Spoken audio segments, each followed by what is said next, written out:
निम्न जाति नेताओं में ज्योतिराव फुले सबसे मुखर नेताओं में से थे।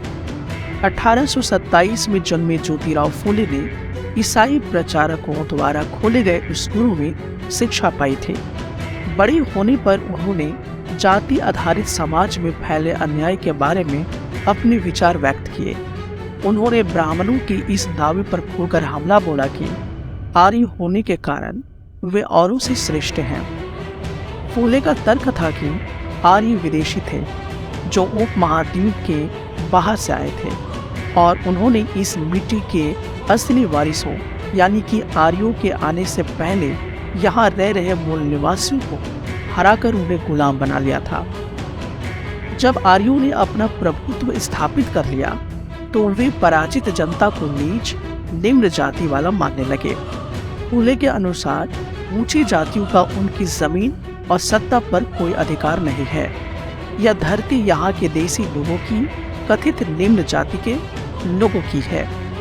फुले ने दावा किया कि आर्यों के शासन से पहले यहाँ स्वर्ण युग था। तब योद्धा किसान जमीन जोतते थे और मराठा देहात पर न्यायसंगत और निष्पक्ष तरीके से शासन करते थे। उन्होंने सुझाव दिया कि शूद्रों और अति शूद्रों को जातीय भेदभाव खत्म करने के लिए संगठित होना चाहिए। फुले द्वारा स्थापित किए गए सत्य शोधक समाज नामक संगठन ने जाति समानता के समर्थन में मुहिम चलाई। 1873 में फुले ने गुलामगिरी नामक एक किताब लिखी। इससे लगभग 10 साल पहले अमेरिकी गृह युद्ध हो चुका था, जिसके फलस्वरूप अमेरिका में दास प्रथा खत्म कर दी गई थी। फुले ने अपनी पुस्तक उन सभी अमेरिकों को समर्पित की जिन्होंने गुलामों को मुक्ति दिलाने के लिए संघर्ष किया था। इस तरह उन्होंने भारत की निम्न जातियों और अमेरिका के काले गुलामों की दुर्दशा को एक दूसरे से जोड़ दिया था। जैसा कि इस उदाहरण से पता चलता है, फुले ने जाति व्यवस्था की अपनी आलोचना को सभी प्रकार की गैर बराबरी से जोड़ दिया था। वह उच्च जाति महिलाओं की दुर्दशा, मजदूरों की मुसीबतों और निम्न जातियों के अपमानपूर्ण हालात के बारे में गहरे तौर पर चिंतित थे। जाति सुधार का यह आंदोलन 20वीं सदी में भी पश्चिम भारत में डॉक्टर बी.आर. अम्बेडकर और दक्षिण में ई.वी. रामास्वामी नायकर जैसे महान दलित नेताओं के नेतृत्व में चलता रहा। आप यह जान चुके हैं कि ज्योतिराव फुले ने अपनी पुस्तक गुलामगिरी में जाति उत्पीड़न और अमेरिका में प्रचलित दास प्रथा के बीच किस तरह संबंध स्थापित किया था। क्या आप जानते हैं कि दासता यह प्रथा क्या थी? 17वीं शताब्दी में जब यूरोपीय खोजी यात्री और व्यापारी पहली बार अफ्रीका पहुंचे तो उन्होंने गुलामों का व्यापार शुरू कर दिया। वे अफ्रीका के काले लोगों को पकड़कर अमेरिका ले जाते थे और वहां के गोरे बागान मालिकों को बेच देते थे। उन्हें कपास और अन्य बागानों में काम करना पड़ता था, जो ज्यादातर दक्षिणी संयुक्त राज्य अमेरिका में स्थित थे। बागानों में ये गुलाम पाँव फटने से लेकर देर रात तक काम करते थे।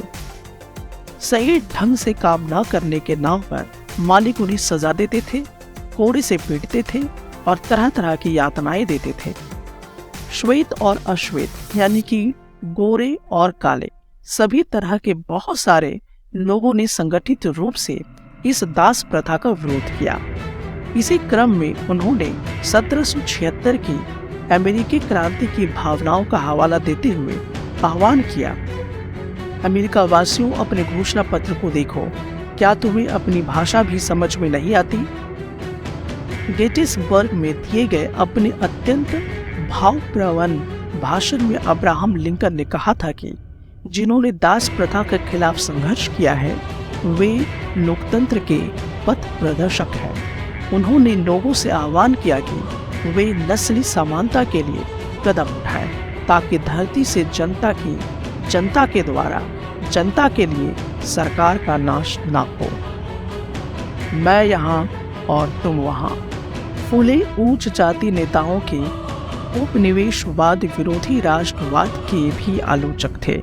उन्होंने लिखा था, ब्राह्मणों ने अपने धर्म की वह तलवार छिपा ली है जिसने लोगों की संपन्नता का गला काट दिया है और अब वे देश के महान देशभक्त बने घूम रहे हैं। वे हमारे शूद्र, मुस्लिम और पारसी नौजवानों को ये सलाह देते हैं कि अगर हम ऊंच नीच के बारे में अपना सारा लड़ाई झगड़ा बंद करके एकजुट नहीं होंगे तो हमारा देश कभी उन्नति नहीं कर पाएगा।